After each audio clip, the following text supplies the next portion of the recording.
For this quick overview, we're going to discuss what the live physics skeleton is, and also what the ragdoll skeleton is. In front of me is the standard SDK player setup, and what we have here are physics proxies on both the full joint hierarchy, and then we also have one off to the side here. And this kind of trips people up because they don't understand exactly how these connect. Well, to begin with this guy right here, it's actually rotated to the side down the Z. And we can tell this because if we look down in our axis here, we're on the Z as it stands. If I were to go back to my BIP and actually change the rotation value, you would see it snaps right into place as far as this axis. And this is important to get to the point that this character may be offset with transforms, but the physics parenting actually exists in the same local space, or even world space for that matter, to reset it so that when we go live, it uses the correct positioning for the physics proxies. So I'm going to go ahead and reset that, and we'll just get into, to begin with, the joints. So we can see that we have a skeleton here, and if we go to shading X-ray joints, we have all of our joints set up, and if we go in here and look at it and rotate, we can see that this capsule in this case follows. So let's take a look at exactly why it follows, and you can see immediately that if I press the shift key, I can expand everything. And if we look down here, we have BIP01R thigh, and then we have BIP01R thigh phys. Now the important thing to understand with this is it needs to be nested within the joint hierarchy, and it also needs to have an actual name that corresponds exactly with the bone, and then we will end it with phys. So that's how it does the linking with the actual joint, other than the fact that it's in the joint hierarchy itself. So if we were to look at this joint 2, we can go into the attributes, and down in here we have extra attributes, and we can see that we have rotation limit at min, and then we have rotation limit max.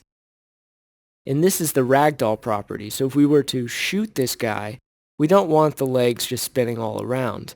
So we're telling the actual joint, yes, I do want it to exist, and I want it to exist on that and not bend as though it weren't a human thigh itself. So this is done by actually going into the export and adding attributes like most other things. So if we look at this thing right here, we can see that the physics parent frame exists, and we can kind of get the same naming. So like I said, it was offset before. In theory, what this does is it actually grabs or points to this BIP01 pelvis, which if we opened up this, we would see we have the same thing inside of here. Let me open it up one more. This has to be the child. So we have the BIP01 pelvis phys, which I've pretty much just duplicated, and then we replicate it right here because this is the highest point or the parent of the entire hierarchy. And then what it does is it references and physicalizes based on these physics parent frames. And all you need to do is you need to have each one for each section, and then you want to make sure that it is a child of that top bone or that top piece of geometry that links to that bone. So in the thigh, we have the physics parent frame, and then we have the BIP01 L thigh phys that corresponds to the exact same name inside of the ragdoll skeleton. And it goes all the way down until we get to the foot. And it replicates this procedure all the way up to the head and all the way down to the forearms.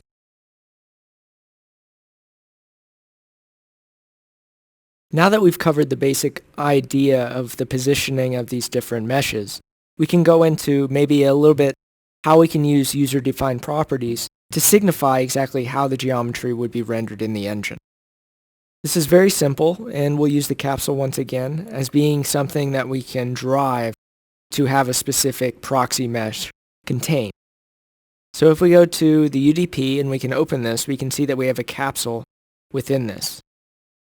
This right here signifies to the actual engine and physics system itself that when it comes in, it would be rendered as a physics proxy, which the proxies are nice because they're only calculated as one vertice. So you can imagine if you're trying to render this capsule just by basic geometry and importing it through your CHR or skin file, it would be very difficult to keep the vert count low. Comparatively speaking, we have only one vertice, so that's why it's more optimal to derive UDP through your physics proxy meshes inside of your character.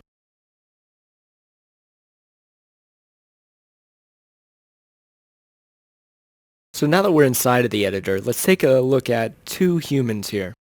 And by default, they look exactly the same, except one is actually a AI player, which is on the right side here, and you can tell because he has this icon. And the other is a physics dead body. And the reason we have selected both of these is because they will use two different types of meshes.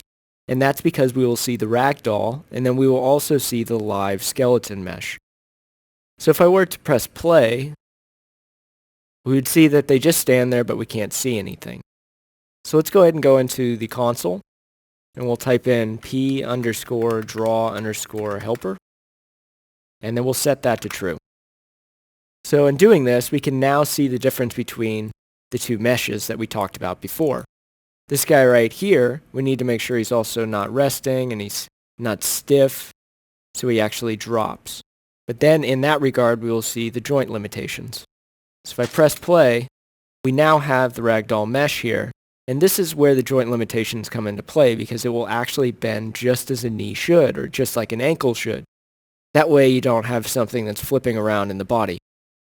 Now on the right side here, we have the live skeleton mesh, and this is the one that was standing off to the right side. And we can see within these elements, there's no triangulation. There's actually triangulation here because this is a proper mesh.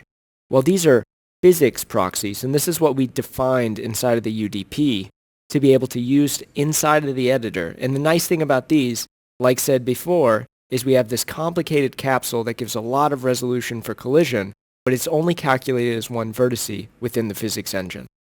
So knowing these two possible options, we can see exactly how the physics mesh works not only on the live skeleton, but also the ragdoll, and then also how the joint limitations work to give you a properly deforming skeleton after the actual entity has been killed.